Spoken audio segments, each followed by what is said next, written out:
Clownvergence, Clownvergence. We're getting together to make the world better. Clownvergence, Clownvergence. We'll make you laugh and play. We'll take your blues away.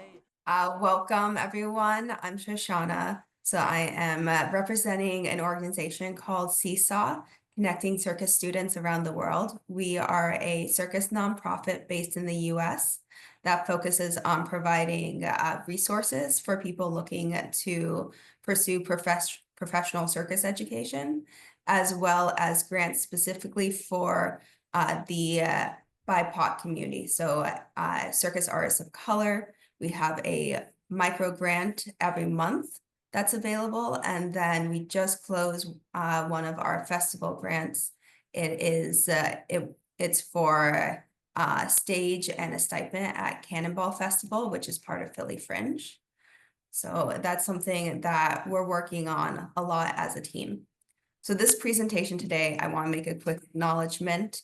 It was made by my colleague, Julia Marcellus, who was originally going to present this, but had a bit of a family emergency, so couldn't be here today. But I just want to acknowledge her work. So today we're going to be talking about microaggressions in circus spaces and what you can do about them. Something I also want to acknowledge about this is our team is coming from an American perspective. So all of us are based in the US, live in the US, and most of us grew up here, and a lot of our work happens here. So there may be elements that we're blind to that exist in other parts of the world because this is so culturally specific and can vary throughout different spaces.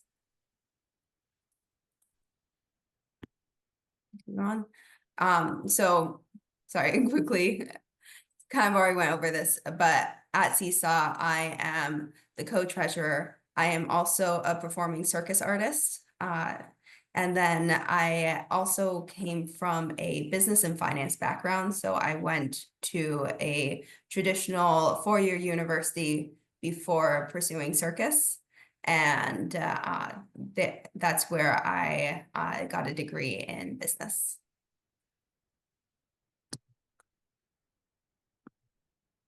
Okay. So as we get started, just a few agreements here. This can be a difficult topic. So we want to embrace discomfort.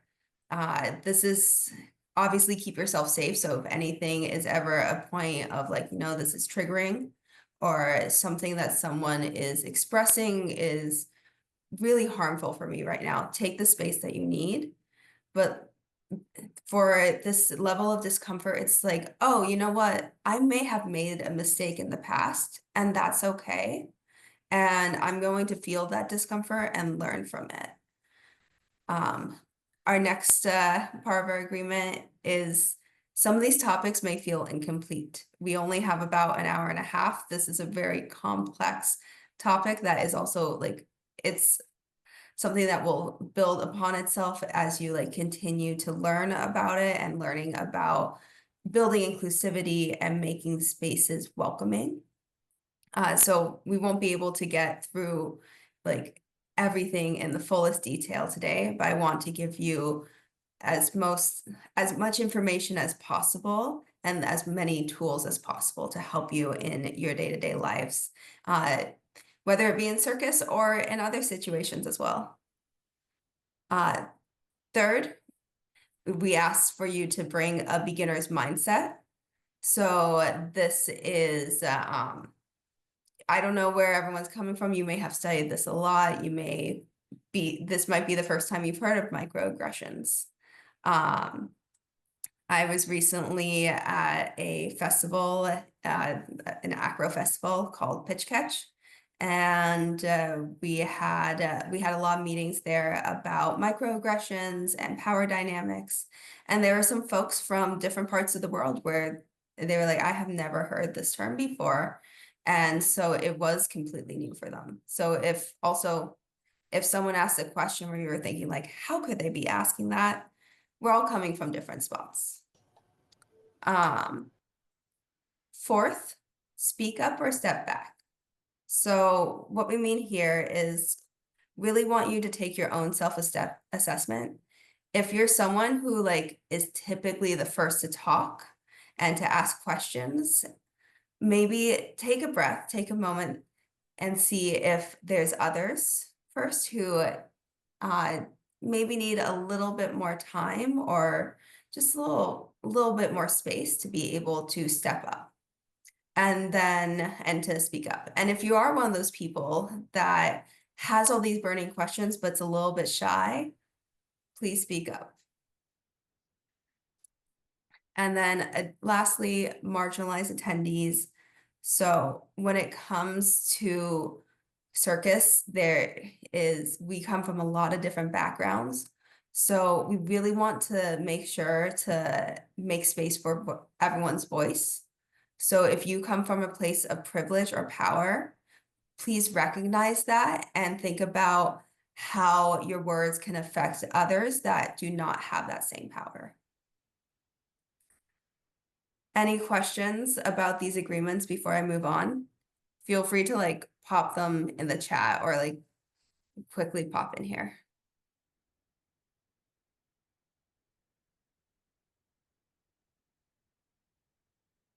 Open up the chat quickly. Okay. Great.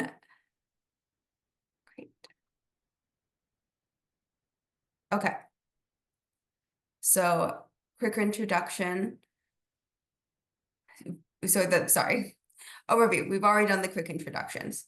We're going to head into explaining what a microaggression is, give a bit of a historical interview, then get into more of a deep dive before looking at ways to take actions and providing like different points of consideration and resources. At the end, we will open things up for discussion. We also have a couple of discussion questions or examples. You're also free at any point to pop questions in the chat to try to get through the material. I'm not going to take too many questions live, but if there's something that's burning or you're really confused about something and I haven't seen it in the chat, please speak up. Like you can come off of mute. This is not a lecture. I am not the like ultimate source on microaggressions. It's not like I know everything. So I will do my best to answer your questions and explain things as best as I can. And anything that I don't know, I will take back and I will bring to others in our community and see if they have the ability to help me answer it. And then I can provide back. Okay. So took care of all those house cleaning items. Let's talk about what a microaggression is. If this is your first time hearing that term, you're trying to like figure out, okay, what is being aggressive versus like what makes a microaggression? And so it can sometimes be a little hard to tell a microaggression, but you instinctively know something's wrong. So this can happen like in everyday behaviors and actions, and oftentimes they're just really insensitive comments. And usually it can be about something about someone that they cannot change. It is about who they are, it's about their being, it's about their culture, their heritage. And sometimes it can like sound like a harmless joke. It can be like an inappropriate joke. I don't know if you've ever been in that situation where someone tells an off-color joke or makes one of those remarks where you're like, oh, that feels a little awkward or weird, or that's kind of mean, but I don't want to make a scene, so I'm just going to laugh at that. That might have been a microaggression.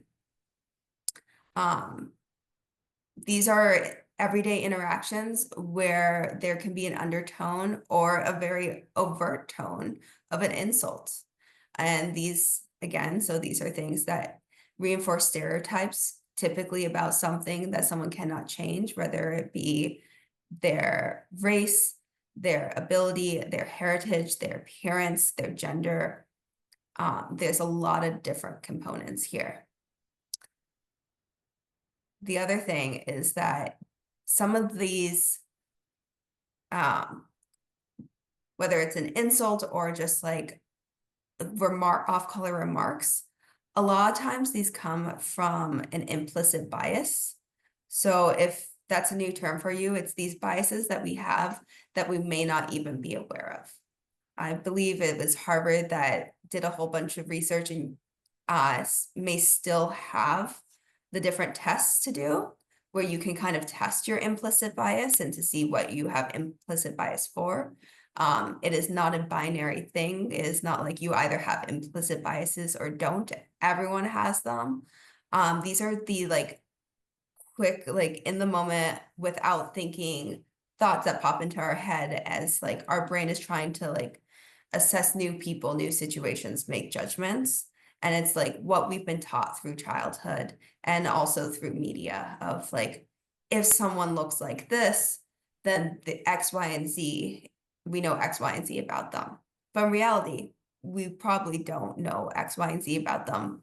We maybe know Z at most, but a lot of times it can be completely untrue because people are not just who they look like or who you've had an experience with, who they also look like.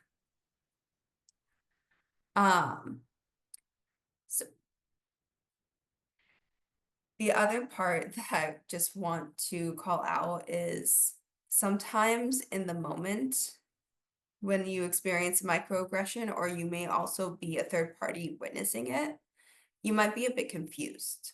Okay, you may not realize that's a microaggression and you may not know how to act in the moment, or you may think about it afterwards and be like, oh, that was actually awful what they did, and I wish I had said something or done something. Acknowledge that, but don't beat yourself up about it. Part of the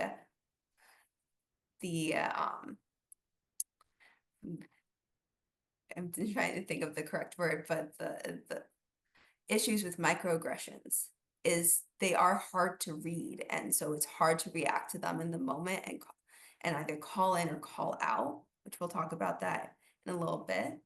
But to address them at that time, as opposed to some sort of blatantly racist or sexist or offensive comment that you can be like, whoa, that was wrong, and I'm going to check on these people and make sure that they're okay. Any questions so far on what a microaggression is?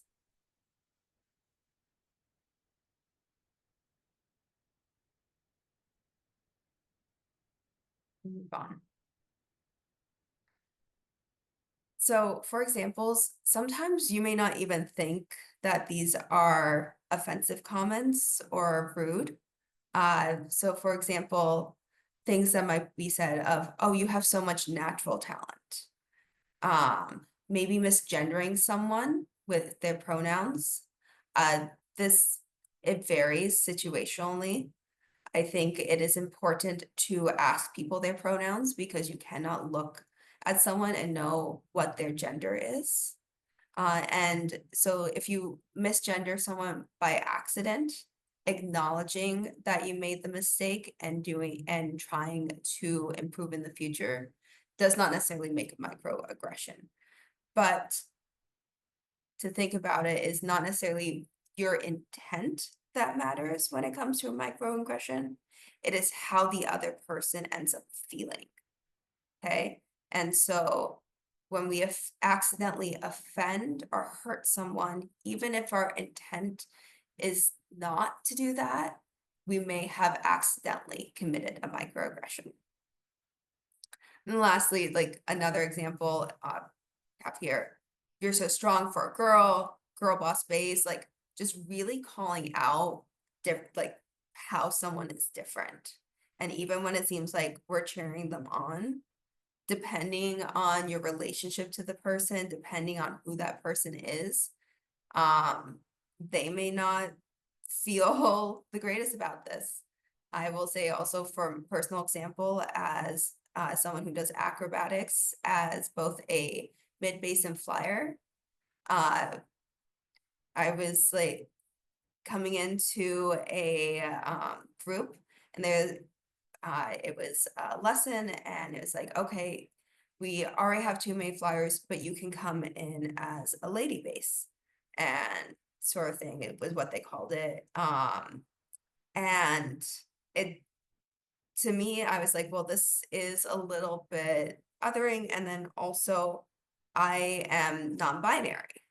So I didn't say anything in the moment because that's just what they basically called anything that was other than a standard male bass.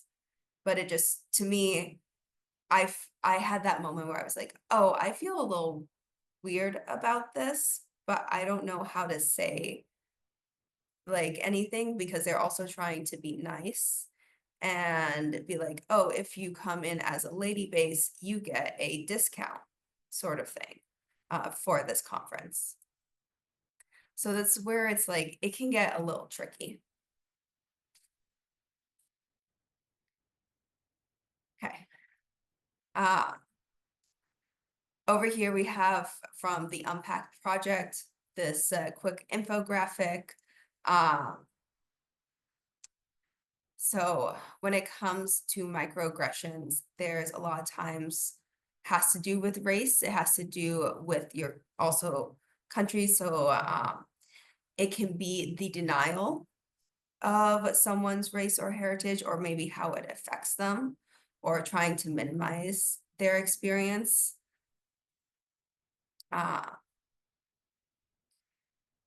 Microaggressions make people feel othered or second class. Okay. Let's see what else do I want to call out on this one. The color blindness. I don't know how this is in other countries, but in the US, sometimes people will go, oh no, I don't see color. And then that completely, like, they're not acknowledging that people's experiences are different because of how they've grown up and how they look like, and how that changes how people treat them. It's not fair, it's not right, but like when we say, oh, well, I don't see color, we're just completely disregarding someone else's and invalidating their experience.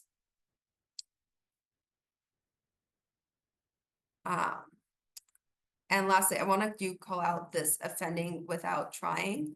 So there's certain phrases, and we might get into this later, where like we've grown up with them and they're actually pretty offensive. And some of them, like in the US, like we've stopped saying a lot of. So like in the examples here is Indian giver, and I'm saying things like that's okay, or racist jokes.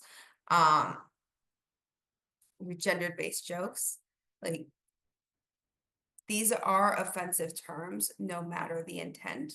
So if there's a terminology or a turn of phrase where you're like, you know what, that kind of sounds weird and I don't know where it comes from, take a look, like look it up, look up the etymology of the word, look up the history of it. It may come from a more insidious background. And you can start then working that out of your vocabulary and looking for alternatives.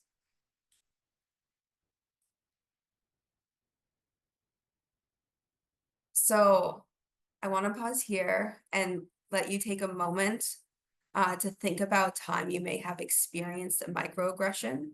And then as you're comfortable, if you can pop into the chat your experience, or also now is the time to like ask any questions as well.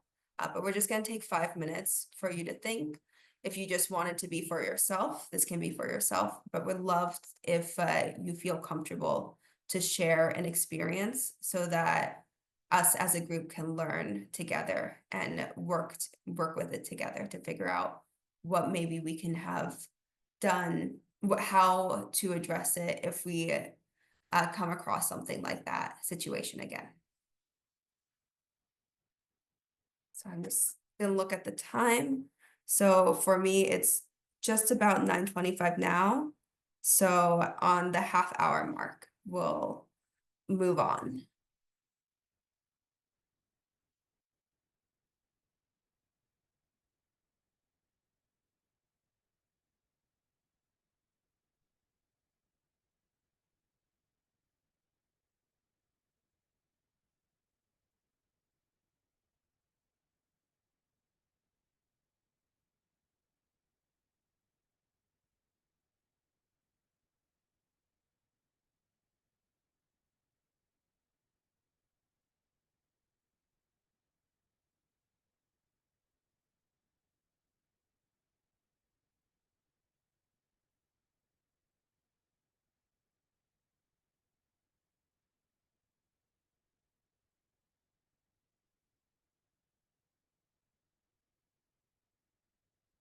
Yeah.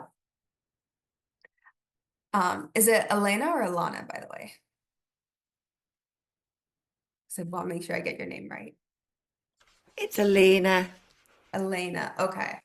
Yeah. This discomfort that you feel, it's our body telling us something's wrong. Um, one of the things is like our body is a very useful tool, and a lot of times we are taught like to like ignore our instincts or like our feelings and to think through them. But whenever we feel something in our body, there's that discomfort is like it's real, and then it does induce panic. And when we have a panic response, it's we kind of like we freeze. It's one of the fight. We always say fight or flight, but there's also freeze and fawn. And a lot of times when we experience a microaggression, it's one of those moments where you freeze because it's a threat, but you're just not sure what to do with it.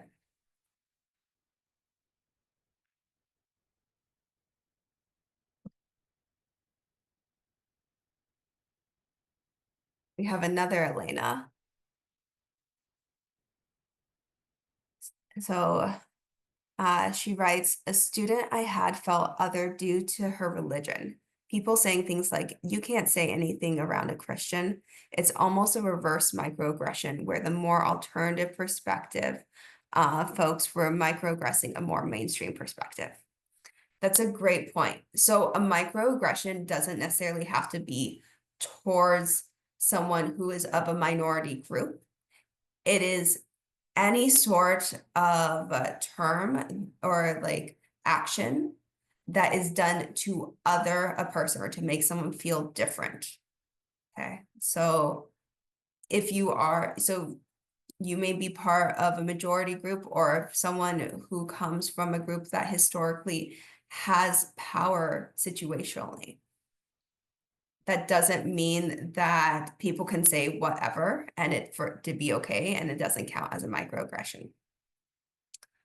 So wherever we are, thinking about our words and thinking about how it makes people feel, and if it's, and also our intent. Sometimes if, like in this example, it almost feels like you're inhibiting what someone can say, or maybe making them feel as if the group isn't allowed to be their total selves because you're there, and it's a way of like pushing someone out.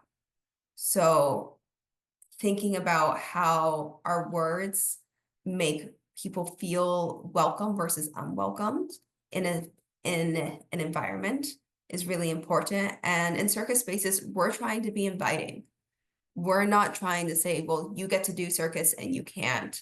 It's circuses for everyone, regardless of your age, your background, your ability.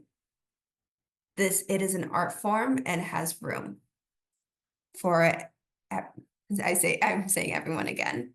Okay, I have another comment. This one's from, please let me know if I'm saying your name correctly, Feng Yun. Yes, right. Okay, great. Since they have written, I felt discomfort when I made mistakes and somebody correct me or figure them out. This made me feel unconfident and doubt my ability, and I may keep silent to avoid making mistakes in public. Yeah. So this is one of those ones where this is a great example because we all make mistakes, and correcting someone isn't always a bad thing, but it's how we correct them. So if someone makes a mistake and like you immediately jump in without giving them the opportunity to let them make that correction, then that can end up being very harmful. It can also be you in the moment taking a chance to say like, oh, you know what, is this something I need to correct publicly? Or can I let them know like in a more private situation, be like, this is actually what, or from my knowledge, this is what this is. So being conscious of how we communicate, like both in a group and privately. Let's see.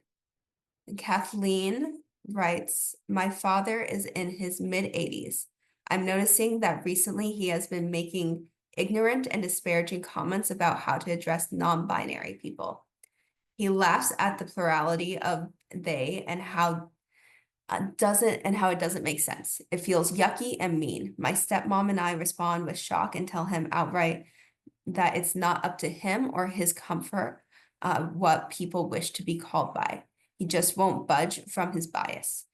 Would love to hear how to better counter these sort of microaggressions at the dinner table.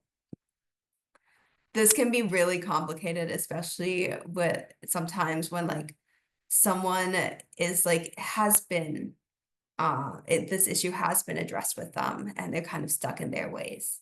Okay, and they're not hearing. A lot of times there may not be a way for you to be able to change his mind. And what you need to do is both take care of yourself and others who may be affected in those situationally. When it comes to explaining they, them pronouns and non-binary, I think a lot of times when like people are coming from try to take the stance of it's a plural, it's like not grammatically correct. It's just this rigid form of thinking of there's a right and a wrong, and this is what I've been told. So from a like logical perspective, I would say, well, if that's the course that they're going for, and they're like being like, well, it's in linguistics and it has to be this way. Linguistics is fluid. Language is fluid. Language grows as the community grows and as culture grows, and it adapts and it changes. I mean, we don't even talk the same way as how people talked 100 years ago, or 400 years ago. And that's because the world from 100 years ago is very different from the world today. So it's constantly adaptive. The other element of like, if someone's just like, well, why are you using they? That's plural. Why can't they just be like he, she, or some singular? Well, that's a deficit of the language, is we haven't acknowledged people who don't fit on the gender binary previously. And so there's been a lack of words, and there's more than he, she, they in terms of pronouns. And sometimes when people do use pronouns like the, or other forms of trying to find a singular pronoun for non-binary, then people will throw up their hands and be like, oh, it's even more difficult, or even make a joke about it. So it can be really tricky from those stances. So a lot of times this is like when people use these arguments, it's really them trying to just like resist change. And but again, situationally, how you know the person of, is this a deflection or is this an actual, hey, I'm confused because I'm a very literal person and I don't understand like this language. The last thing I want to call out about pronouns and is that they can be a sensitive topic. In the US, we've made it a standard, or we're trying to make it a standard, especially in circus spaces, with introductions of you introduce yourself with your name and your pronouns. Because they can be sensitive, it's not a requirement to say your pronouns. What we're trying to do is we're just not trying to make the people who are already othered make it their responsibility and say, okay, if you fit the gender binary, or if you look like your assumed gender, then you don't need to say your pronouns, but otherwise you need to say them. That's othering in itself. So trying to make it standard for everyone. And then if you're going around and sharing your pronouns, some people go by multiple pronouns or any pronouns. And so if you do tend to go by a standard pronoun, but you kind of treat it as a joke and be like, oh, you can call me whatever, or just like kind of be very flippant in the response, it can be a form of a microaggression in terms of people who have faced a lot of anger or otherness around their gender. And check on the time.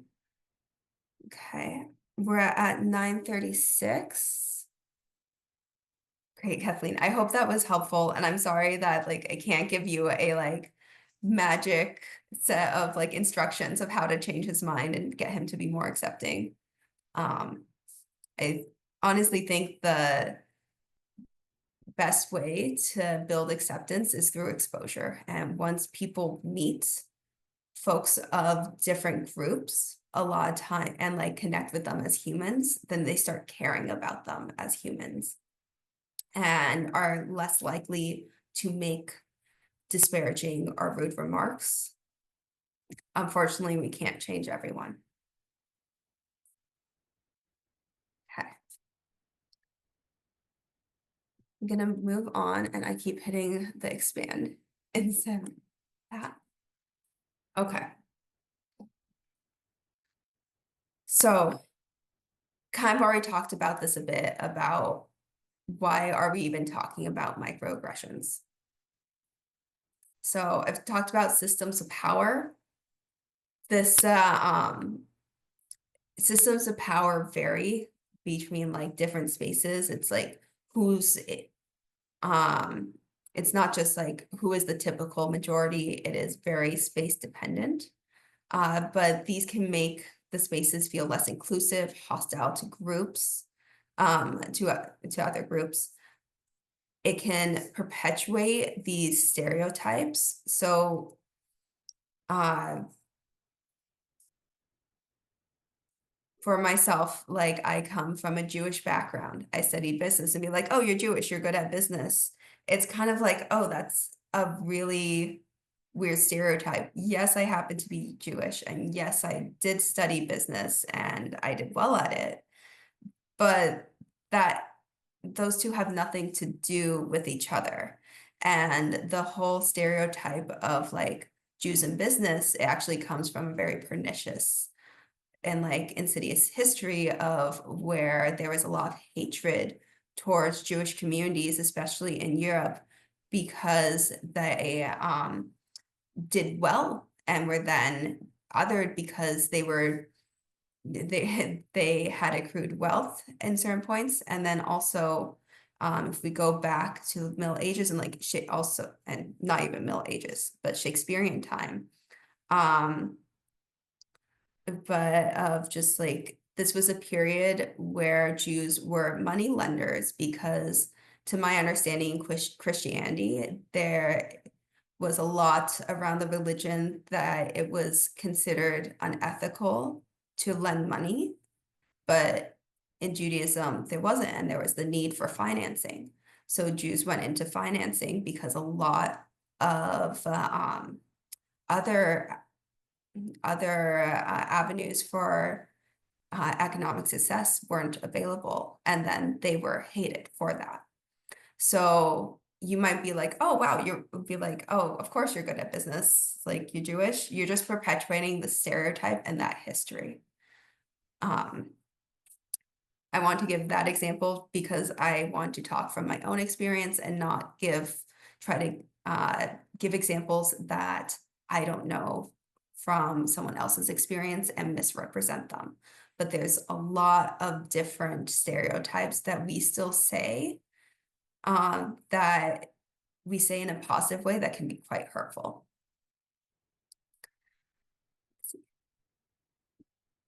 Kind of made this point already. It's like pervasive in nature, and microaggressions affect everyone. So it can also be, like we said, to a group who's normally dominant. So someone who's a man who may be in an all-female space, or could all of a sudden start experience microaggressions because there could be disparaging remarks that the group of women are saying about men, or saying all men do this or that, or like, oh, you don't understand it because you're a man. Maybe there are experiences that that person can't understand because they haven't experienced them. But if they're in the space, they may be trying to understand, they may be trying to improve. So looking at, like, treating people with compassion and kindness and being thoughtful about our words is very important. Microaggressions and any form of aggression, it takes a toll on our mental health and our physical health. We talked about this earlier, of just those feelings that we have of, like, when we experience it, there's like that pit in our stomach, that yuckiness feeling. We are experiencing a physical response. That is a stress response. And short-term stress is not dangerous to our body, but chronic stress really affects us and can be really harmful throughout our life. Not just one, for us mentally, it can affect our mental states, but it does affect our physical states. And if you experience microaggressions consistently, maybe you go into work every day and people consistently, like, say these microaggressions, you have this built up apprehension and stress and anxiety that it affects you, and it affects you even when you leave that space. So this is why it's really important for us all to work together to try to eliminate microaggressions as best we can, so that we can at least reduce the harm that someone may experience mentally and physically from our words. Yep. So again, sorry, I'm just going through the bullet points. We've already really talked about the inherent power dynamics that it really exacerbates existing issues. And then lastly, I do want to mention the exclusionary history of circus. So especially professional circus, but recreational as well. It is, from a US perspective, it can be a predominantly, like, white and wealthy space. A lot of it comes from the history of both, like, the circus, of just like certain performers, of like, oh, this is what a performer looks like, or this is who someone wants to see. And if you're not that, then maybe you can be here, but you're going to be in the sideshow. You are other, you are different, you are something weird to be, like, ogled at or laughed at, or to almost be like something that is like creepy, that we're, like, curious about, but you're not for the main show because of how you look, or because of who you are, or because of your background. The other element that I do want to talk about, and this is something that we at CSAW are working hard to mitigate with the grants that we provide, is the effects of systemic racism. So if you're not familiar with the term, systemic racism is basically all the structures that we have in our society and cultures that create otherness, and to also put down other groups.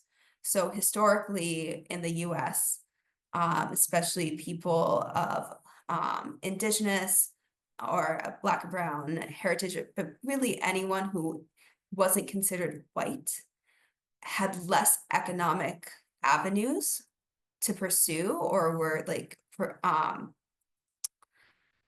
and so that and we had these different laws historically that made it harder for them to accrue wealth, to create generational wealth to pass down. And so now we have a really wide disparity between like the averages and in terms of the average wealth of one group versus another. And because, especially in the US, circus can be quite expensive between like classes, equipment, access to space where space exists, it can be very exclusionary to a lot of people. And continue on. So kind of mentioned this already, the sideshows, so just a little bit about circus history. So P.T. Barnum, he put together the sideshow. There's the lot of exploitation of different folks. So one was the exploitation of Joyce Heth. We unfortunately, we have more information on different, especially BIPOC members of circus throughout history. I believe they should be at the end in resources, but I'm also happy to share out additional resources if you're interested in learning more about circus history. But what I do want to talk about a bit more is this cultural appropriation in circus.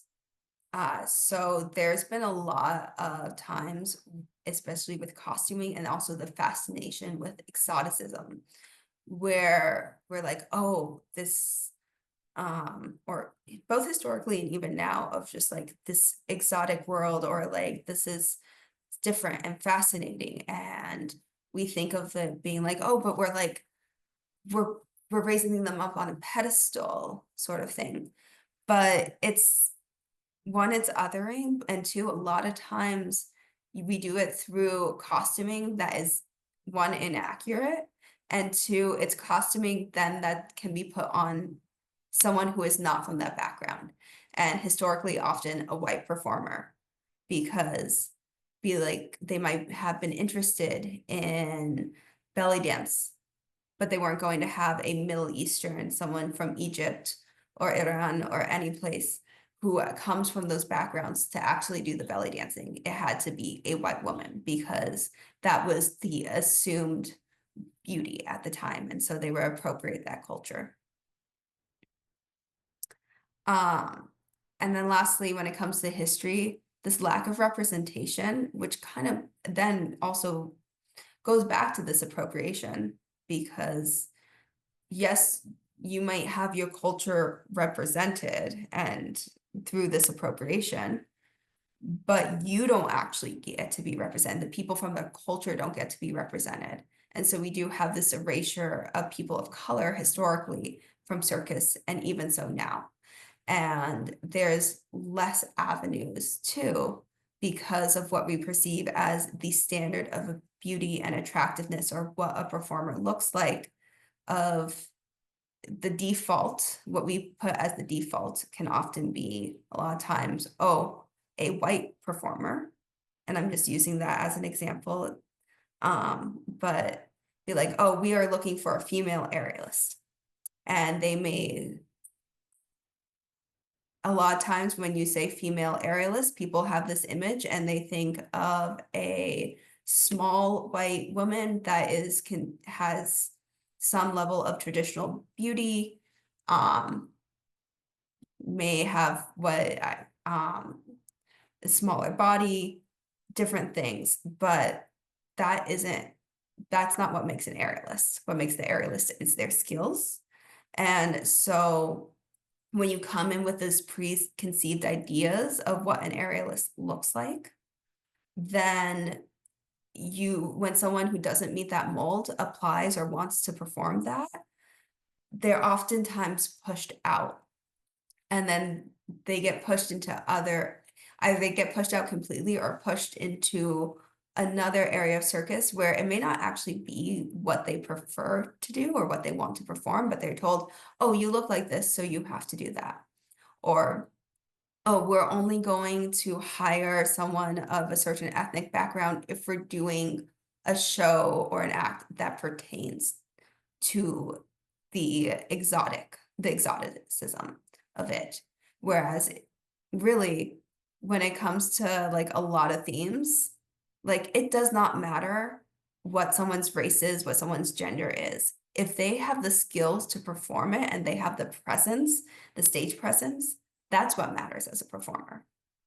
But because of this history of like wanting to put like the default standard of beauty for our culture on stage, it does erase a lot of people of color.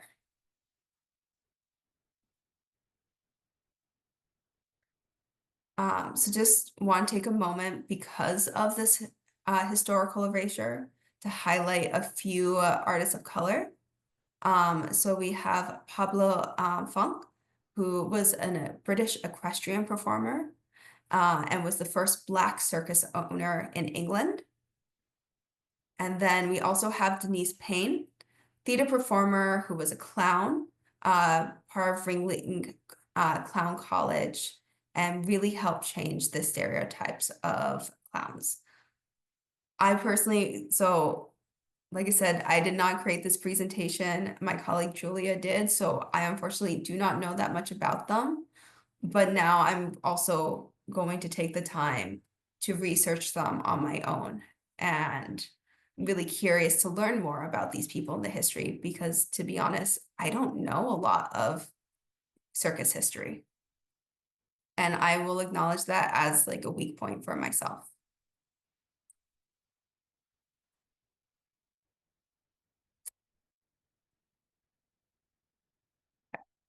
Some resources to learn more about them and also about the history of circus, especially when it comes to race, is the Uncle Junior Project. So Circopedia, Short History of the Circus, a true story of P.T. Barnum, exoticism and exploitation, and P.T. Barnum's in Africa. P.T. Barnum, again, so coming from an American background, it can be very different in Europe, but P.T. Barnum is who like really traditionalized American circus styles.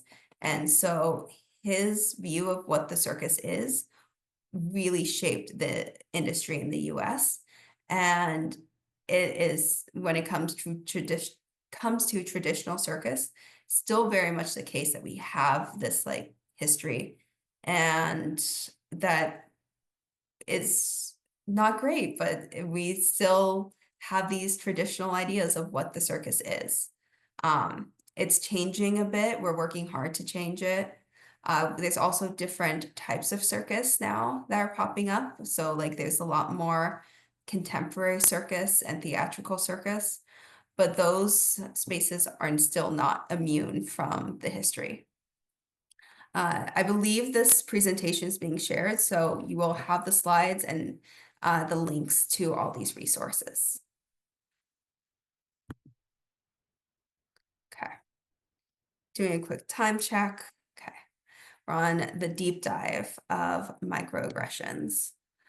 Before we get into that, I just want to give everyone, take 30 seconds, a minute right now, stretch, grab some water. I'm personally going to take a few sips of my tea, and then we're gonna get going into this deep dive.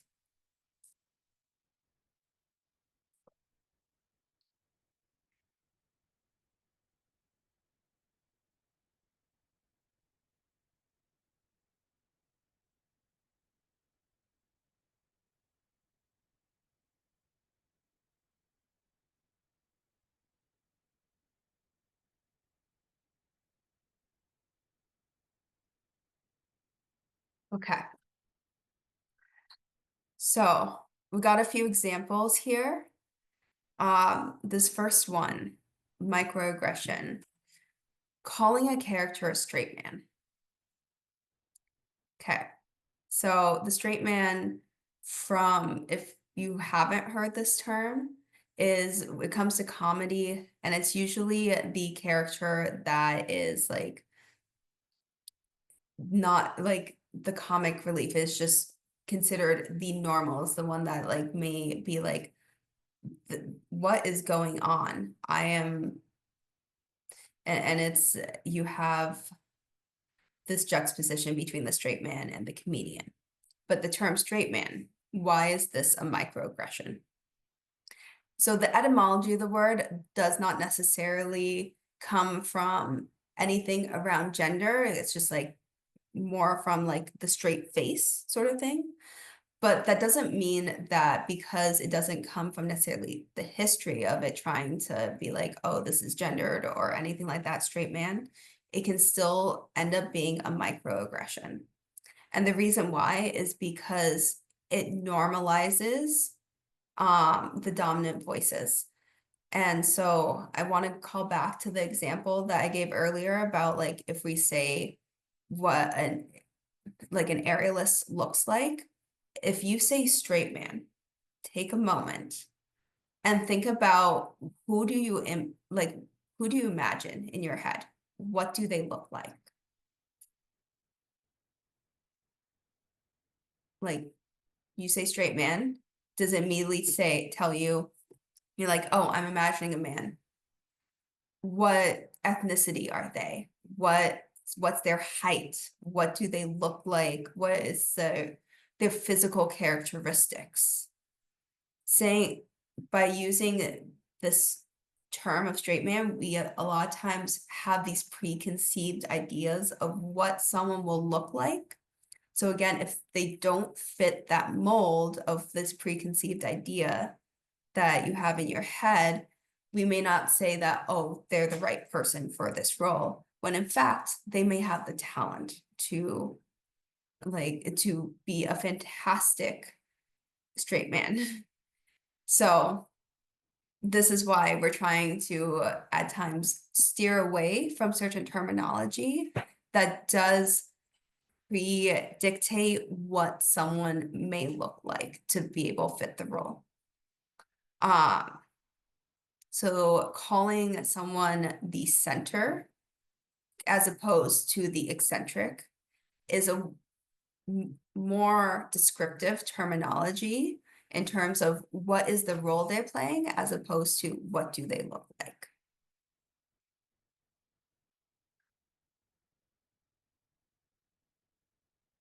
Does anyone else have feelings or like thoughts when it comes to the term straight man that come to mind? Just curious, and you can pop this into the chat. Was anyone surprised to see this and be like, wait, how is this a microaggression?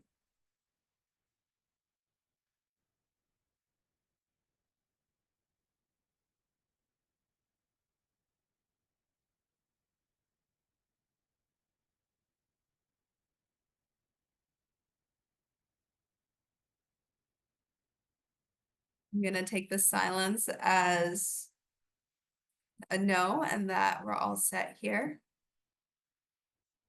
So I'm gonna move on to another example. Okay. So I know it was mentioned earlier about how even if you're part of a dominant group, doesn't mean that you're immune from microaggressions. And a lot of times it's situational to the space of who is the dominant group, who is the group in power. So another example, say, oh, wow, you're so flexible for a man. Why did you ever have to add in for a man? You can just say you're so flexible. But you have now called out, if you have ever said this or have witnessed someone saying this person has been called out as being different or as being like, okay, maybe they're good enough, but only because of their background. And if you compare them to the whole, they're not that flexible. So there's all these like little kind of hidden, sometimes it's backhanded compliments. I know my grandma was really good at these of like the backhanded compliments. But it's like, it's not positive and it doesn't make people feel great. So why is this a microaggression? One, it assumes men aren't flexible. The other part, like I just mentioned, it's backhanded, it puts someone down. The impact, they feel like they're not expected to be confident, and a lot of times if like someone does not, depending on who you are, sometimes you're the person that's like, I'm gonna prove them wrong. But there's a lot of people, and I can speak for myself, of when I feel like someone doesn't expect much from me or doesn't feel like I can do something, I start to question my own ability and my own competence. And then a lot of times I have this brain when I go up to do skill and I'm like, wait, this is gonna go wrong, it's not gonna work. And then it doesn't. But I've done the skill before and I know I can do the skill. And if I go up with the mindset of I can do this, I know how to do this, I am confident, I am more successful. So saying things like, wow, you're so flexible for a man, you're tearing someone down and you may be trying to make them a little bit nervous and make them just cautious. And then that prevents them from being their full authentic self. The other part of this, it just reinforces gender stereotypes, which like flexibility, it doesn't really have anything to do with gender, because also gender is different from sex and biology. So that's a whole other complicated thing. It's something that also throughout like the wide spectrum of genders and sexes, is flexibility is dictated so much by about your training, like maybe your health history, so like whether or not you have hypermobility or if your soft tissue is more stable. It can be dictated by hormones as well. So this is where like sometimes these stereotypes come from, but it's also, but a lot of times it's more so dictated by just the expectations of the roles of traditionally in circuses, like men do the strong roles so they don't work flexibility, and women do like the sexy like flex roles, and that's what they work on, and they're not as strong. But that's not true. Like you need to be strong to be flexible, and you need to be flexible to be strong, and it has nothing to do with gender. And then there's people who aren't part of that gender binary that may go, okay, so what am I?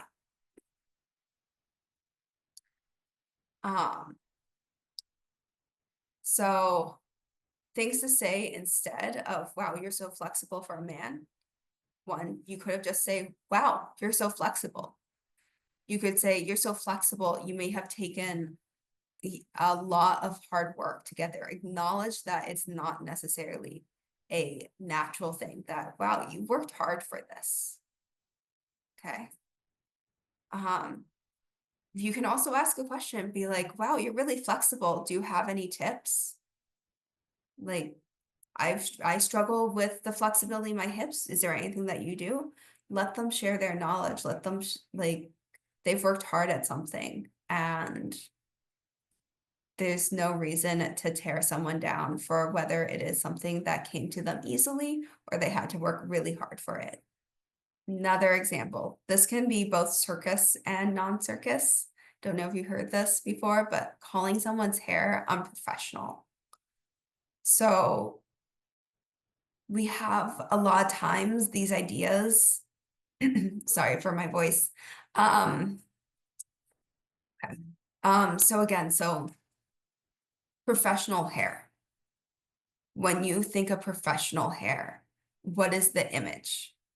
If I were to say professional hair for a man, professional hair for a woman, professional hair for just a person, what are the ranges of styles that we accept as professional?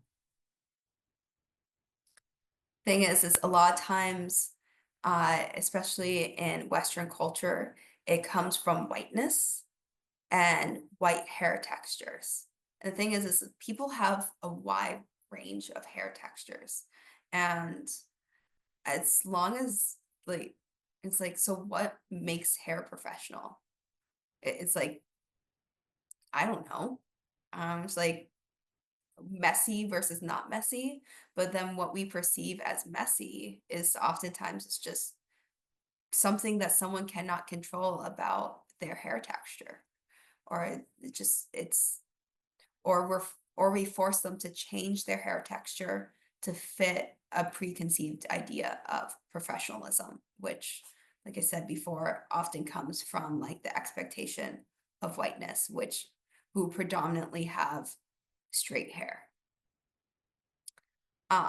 So why is this a microaggression? It's just reinforcing stereotypes.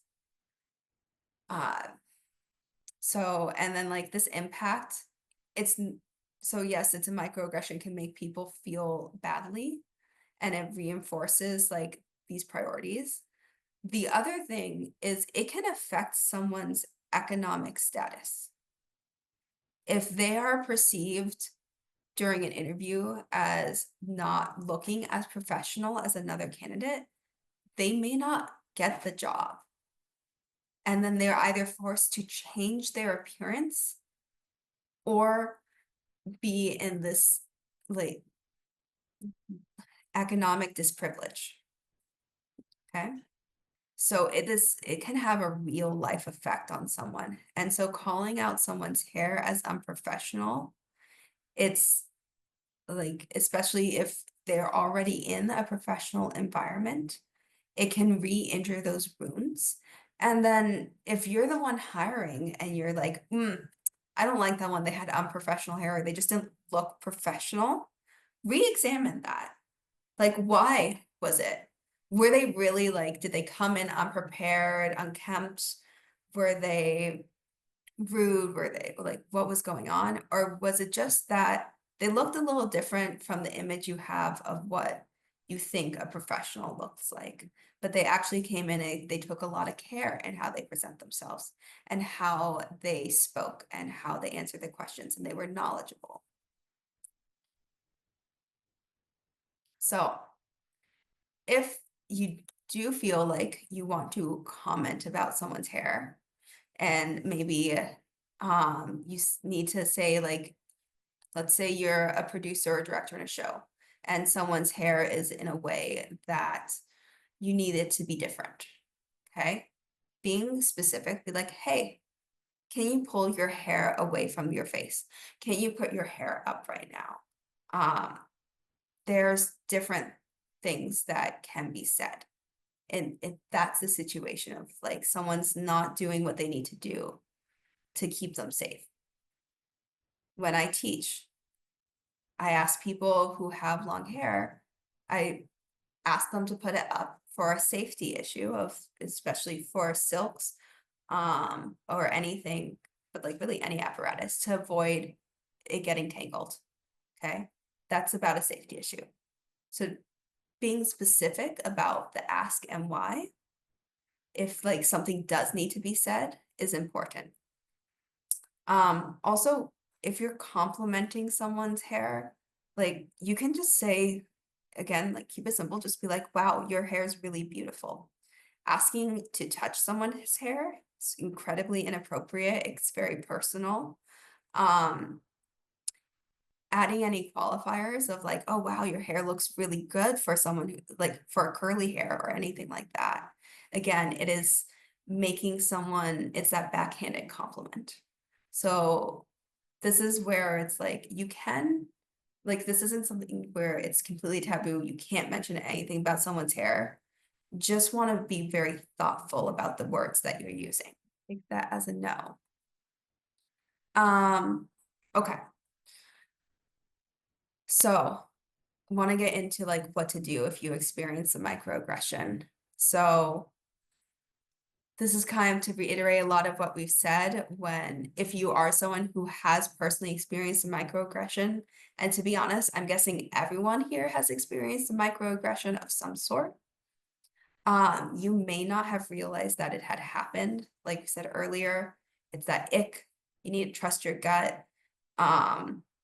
It's okay if you don't realize it in the moment too. Like if you realize it after the fact, it doesn't make it any less problematic.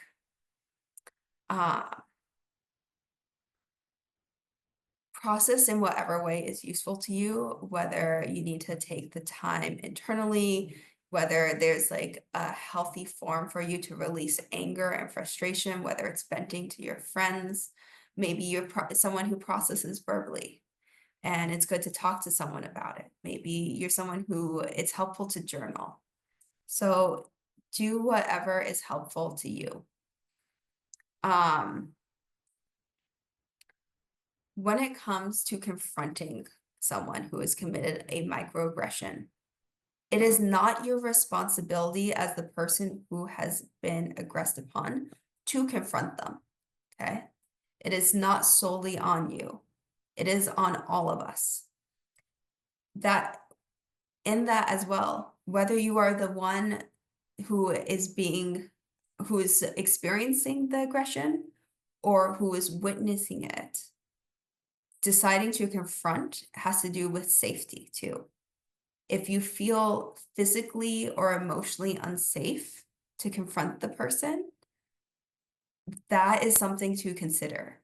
And maybe what is more important too is also in that moment to decide, especially if you're the witness of a microaggression, whether it's more important to confront a person or to check in and to support the person in other ways who has just experienced that microaggression. If you are someone who is in a position of power, whether it be situational or just because of standards of privilege in the spaces that you're in, try to speak up for those who do not have that privilege. Do you want to try to avoid the savior complexes? It doesn't have to be a long speech. You don't have to go on and like berate someone. It can be something as simple as ooh, that was kind of a weird comment, or oh, that didn't feel great, or that's super inappropriate to say. And a lot of times that's all you have to like leave it at. And if someone's committed a microaggression, they will either, one, if it was intentional, a lot of times when they don't get a public support or they get very obvious pushback, especially from others, like the group as a whole, they would be like, oh, okay, you know what? I am not going to fight this one, and this is not the place. And then if someone has unintentionally committed a microaggression where they do not realize that what they said is inappropriate or insensitive, it's a way where they can learn and take that moment of, if you give them that feedback in the moment that, oh, that wasn't something that was okay to say, they can, if is someone who is truly reflective and wants to be inclusive and supportive person, it gives them the moment to apologize and say, oh, wow, I'm so sorry. You know what, you're right. That was super wrong of me to say, and I'm really sorry that I hurt you.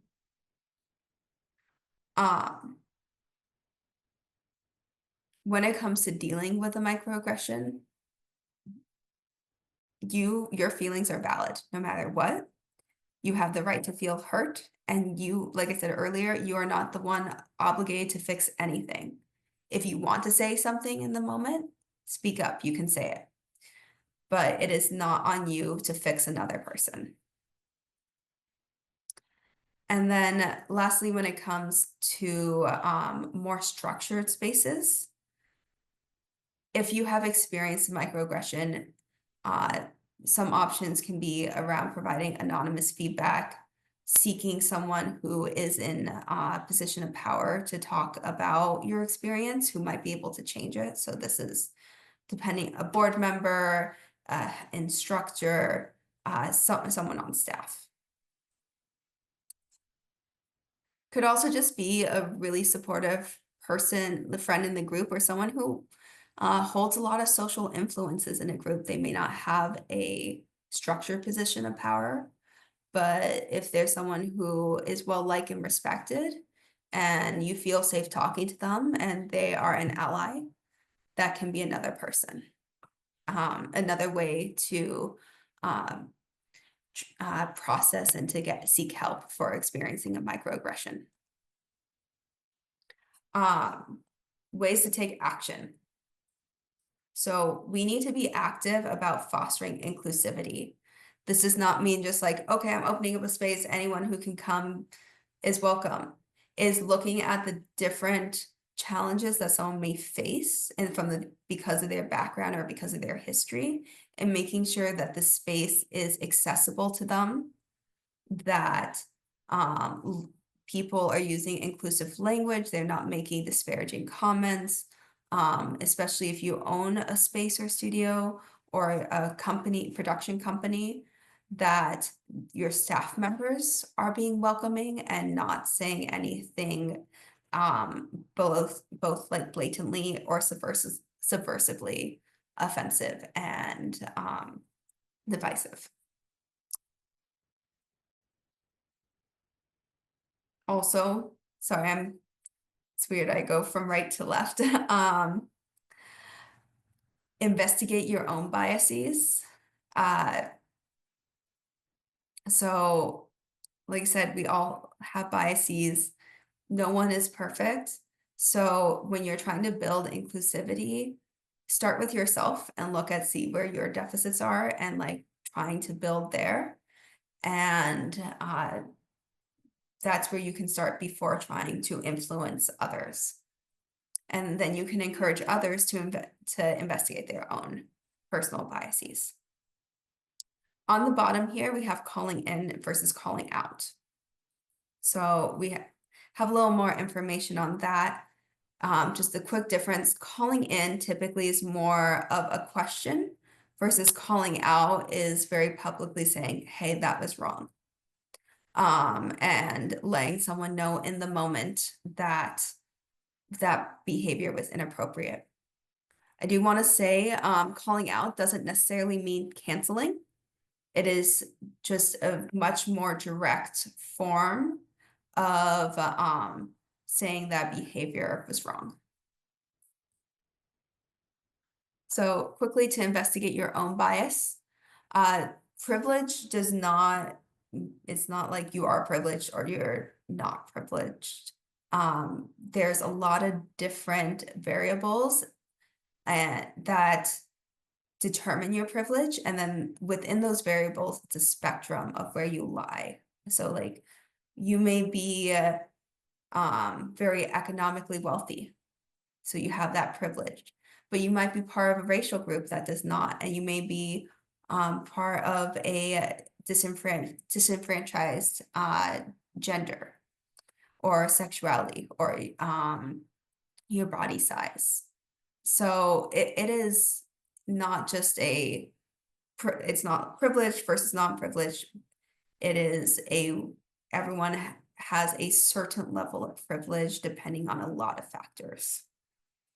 So we have this one example. There's a lot of different power wheels out there that you can take a look at that kind of help you re-examine what privilege you may have in your life.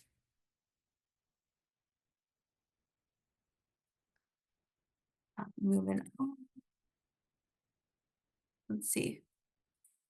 Okay, so fostering inclusivity. That comes to it is a lot, like I said, it's not just around opening up the space to make it and say anyone can come who wants to come.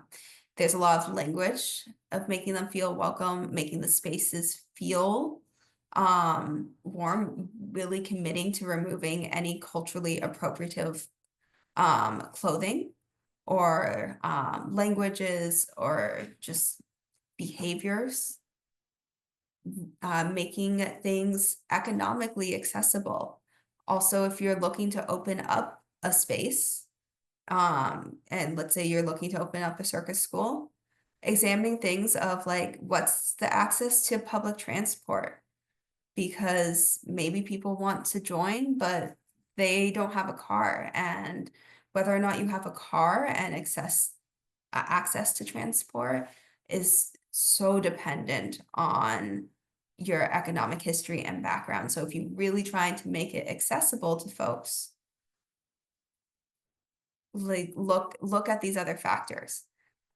Additionally, like there could be factors around transportation accessibility that may have nothing to do with economics. It can also be about someone's ability, and if they have any physical impairment that prevents them from being able to drive, but not from being able to do circus.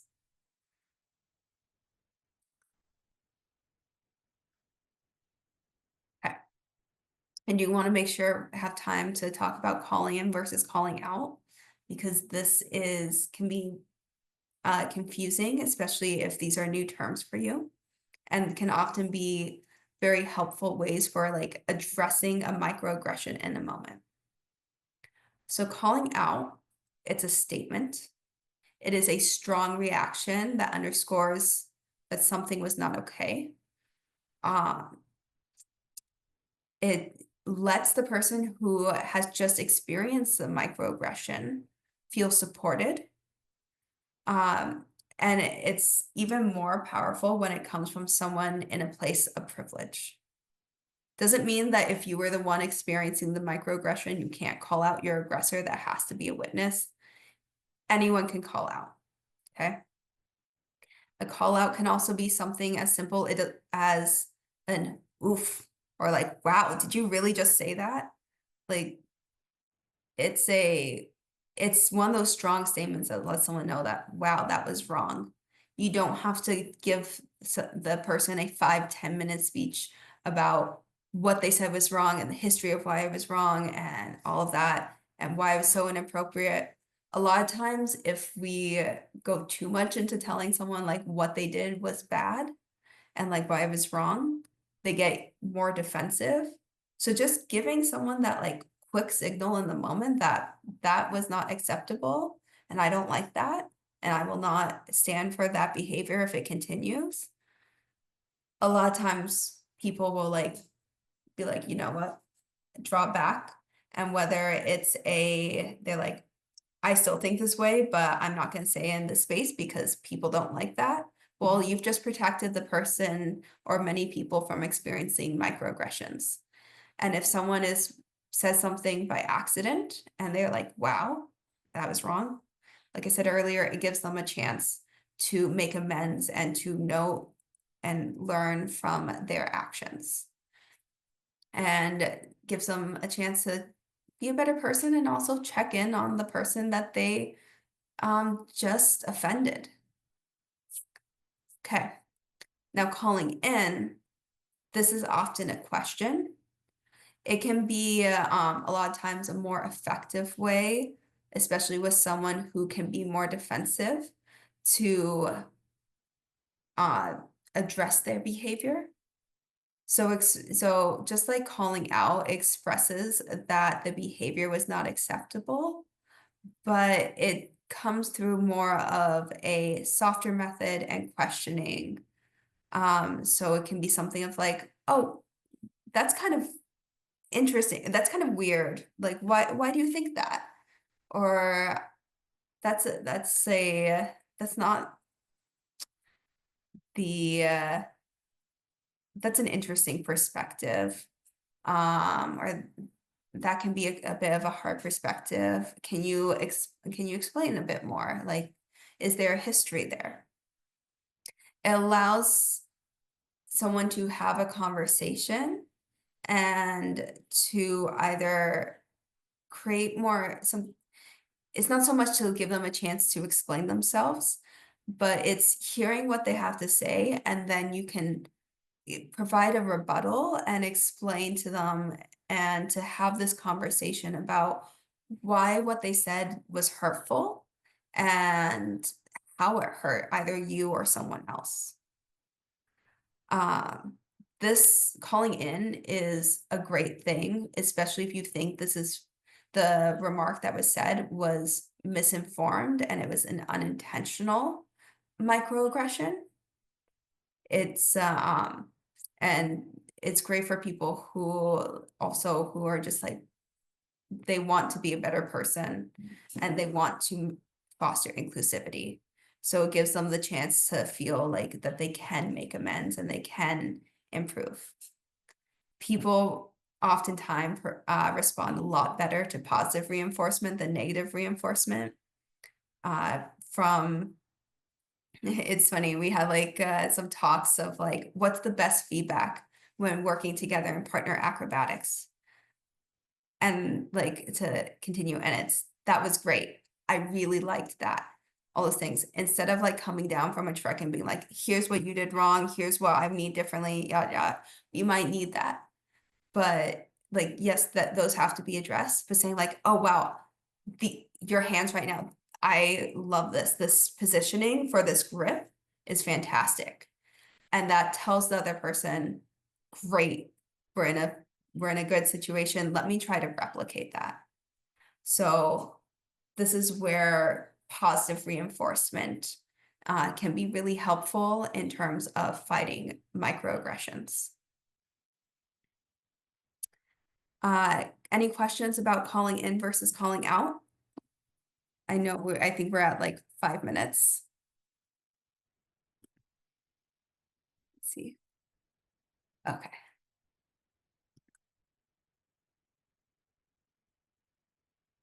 And take the silence as a no. Shoshana, I was just thinking about how the clowns, like, yeah, I'm thinking about it in terms of a clowning perspective, because there has been lots of situations when I've maybe been clowning where somebody might have done something or said something inappropriate and like, oh crumbs, but like, how can the clown challenge that? But actually, in terms of calling in, I love that idea, because actually the clowns are curious, the clowns are questioning. So actually for me, it actually makes more sense. And like, I feel like I could do that because of the curiosity of a clown and Yeah. asking them to explain, oh, what do you mean by that? Where did that come? Like, where does that belief come from? You know, so that it, and then hopefully find the language to challenge that. Yeah. So I just wanted to say that because I feel like it's really helped, especially from how I was feeling earlier on of like, oh, yeah, feeling that ick to then, yeah, as a clown, be curious and challenge it in a curious way. That's an excellent point, and I love that.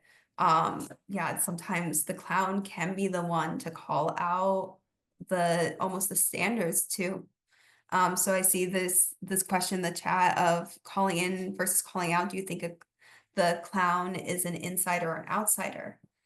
From my knowledge, like the history of the clowns, a lot of times historically the clown was like sort of especially from a comedy perspective of it's the clown that does everything, like it's off from the norm. The clown is the outsider, it's the abnormal, and may not even be aware that they are not the norm. And so people are laughing at them and they're just like, this is who I am. And so clowns can be a great way to show both good and bad behavior and to show like this, like the absurdities in our culture. Okay. So as clowns, there's a lot of power to make these commentaries and to educate people.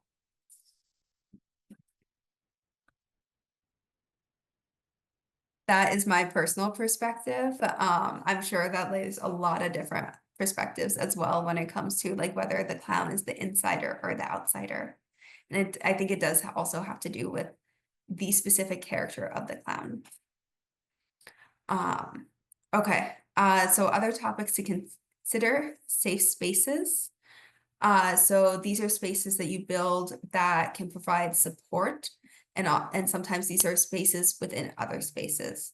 So if you have like a general circus space, whether it is a studio, a performing company, a free get-together jam group, making sure that there is community building, and then there can be things like affinity groups where people of different sub-communities within that within, sorry, I'm just like, sometimes you're like, oh, there's a word I want to say. That's beside the point. So creating those spaces to connect people within their community, and that can also talk about some of the issues that they face because of their background, because of their gender, because of their race. Generational knowledge. So what are we doing to educate students, the youth? How are we doing to educate our parents in circus, especially if we are working in youth programs? And what are we doing to educate our coaches and people who are already in power within the circus community and in clowning? And then leadership and representation. Looking at your leadership structure, is it all, does everyone look the same, or do you have a lot of diversity on your board and in your leadership? It's really important questions to ask. And then looking at your coaches too, who you hire, does it represent the community that you serve?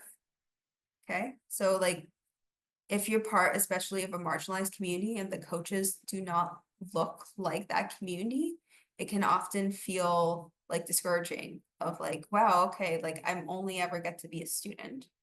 And it can be, it doesn't mean that you can't learn from someone who doesn't look like you, but it can be nice to see representation of people who do come from your background, who you can connect with in some of these different ways. So that just brings us to got some resource guides here that can help you learn more about this topic. So thank you. I know we are 2 minutes over. Elena, is the next session right after this, or can I stay on the line if anyone has any questions? No, but there's not another session happening here. The next session will be in the Groucho room, and is a little energizer activity to get people up and moving. So please head there. I believe that's happening at 5 o'clock. And then the next session will be at 5:30. That's my time. Not sure about everybody else's times. Yeah, so if anybody does have any questions, I'm happy to keep the room open for just another couple of minutes. Or I was thinking, Shoshana, that perhaps you might pop your email address into the chat for people to send follow-up questions, and that maybe if anybody wanted the presentation, that they could access it that way. It might be that it gets sent out later, but if anybody needed it a bit quicker, then perhaps that you might share it that way. I hope that's okay with everybody. Yeah, I will pop my email into the chat quickly. I'm going to share my CSAW email. Oh, I think Elena is asking, could you just show the last page with your resources again? Absolutely. So, let's see. Share the screen.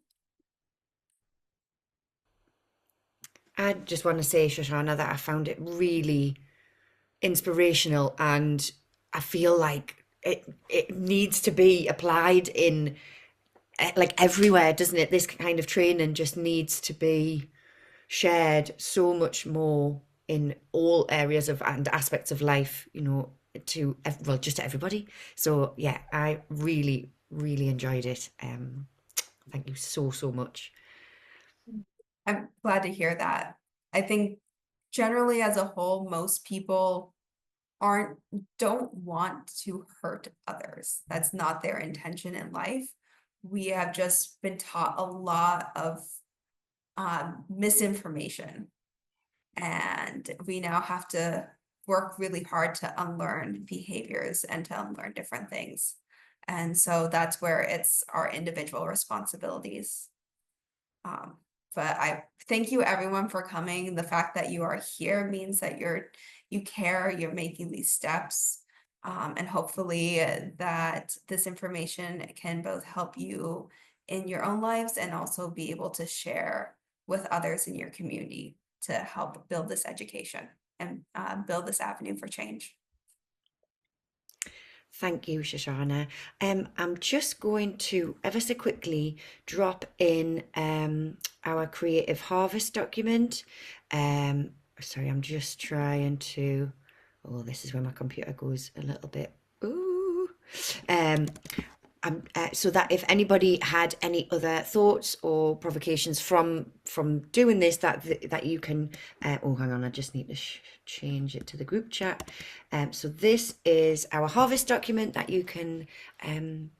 Lots of people have already added loads of incredible things onto it. So even if you're not going to add anything to it, make sure you check it out. But yeah, it's a really great way for us to kind of capture everybody's thoughts. And also, if anybody has a proposal for the carnival, then this is a little form that we would encourage you to complete, so that you can get a little time slot. But if does anybody have any further questions before we say goodbye?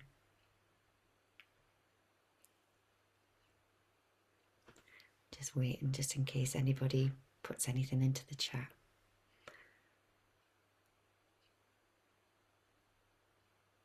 Well, thank you so much, everybody. And yeah, Shoshana, that was truly inspirational, and I can't wait to share it with more people. I feel like the whole meaning behind that session, just there's going to be a ripple effect from everybody who's been here. I really believe that. So thank you so much, and we'll hopefully see everybody back into the Groucho room, ready for our lovely energizer. We'll get up and moving a little bit, hopefully. Yes, can't wait. Thank you, everybody. Thanks so much. Bye. Thank you. Have a great day and enjoy the rest of the conference. There ain't no place I'd rather be. You're lighter than the sun and the stars to me. Everybody's family at the Clownvergence.